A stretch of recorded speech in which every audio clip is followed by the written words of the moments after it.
পিউ কিচেনে আপনাদের সবাইকে স্বাগত। আমার আজকের রেসিপি রুই মাছের কালিয়া। এই রেসিপি গরম গরম ভাতের সাথে সবাই চেটে পুটে খাবে। একদম সিম্পল একটা রেসিপি।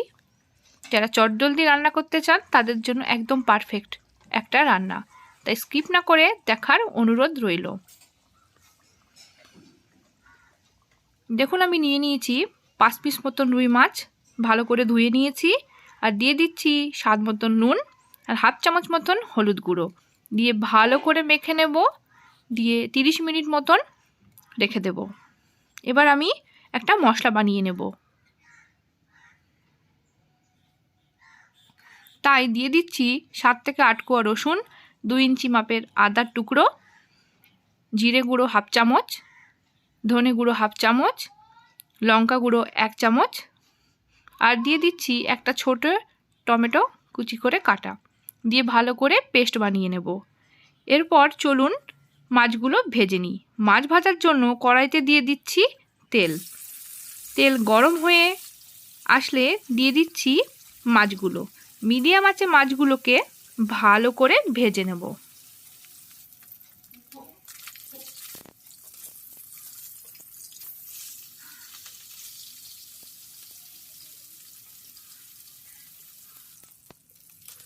দেখুন, মাছগুলো ভালোভাবে ভাজা হয়ে এসেছে।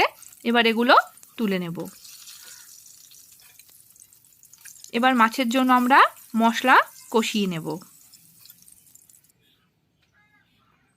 কড়াইয়ের ওই তেলের মধ্যেই আমি দিয়ে দিচ্ছি 1 চামচ মতন তেল, দিয়ে দিচ্ছি শুকনো লঙ্কা, তেজপাতা আর হাফ চামচ মতন গোটা জিরে। এগুলো ভালোভাবে ভাজা হয়ে আসলে দিয়ে দেব হাফ কাপ মতন কুচনো পেঁয়াজ।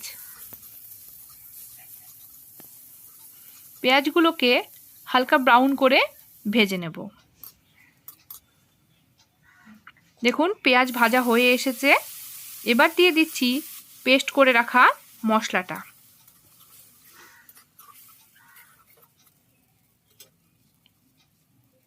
দিয়ে দিচ্ছি হাফ চামচ মতন হলুদ গুঁড়ো আর স্বাদ মতন নুন।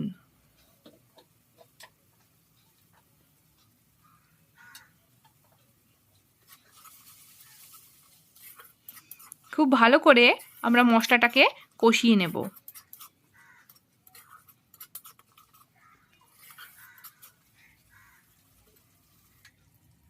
মশলা তেল ছেড়ে দিয়েছে, তার মানে কষানো হয়ে এসেছে। এবার আমি দিয়ে দেব 1 কাপ আর সামান্য একটু পরিমাণ জল। খুব বেশি জল দেওয়ার প্রয়োজন নেই, কারণ রান্নাটা একটু গ্রেভি টাইপেরই হবে।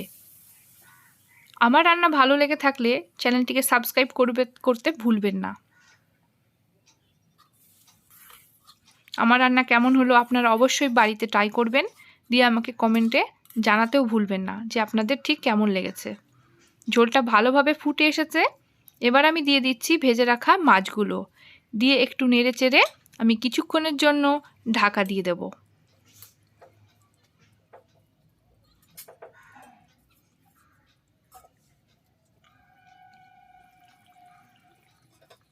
কিছুক্ষণ পর ফিরে এসেছি। দেখুন, খুব সুন্দরভাবে কালার চলে এসেছে। রান্না প্রায় শেষের দিকেই। এবার আমি দিয়ে দিচ্ছি হাফ চামচ মতন গরম মশলা গুঁড়ো।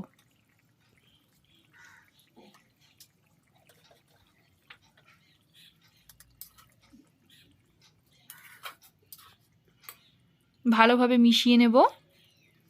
আর দিয়ে দেব ধনেপাতা কুচনো। আমার রান্না শেষ। যদি আপনাদের ভালো লেগে থাকে জানাতে ভুলবেন না। ধন্যবাদ সবাইকে।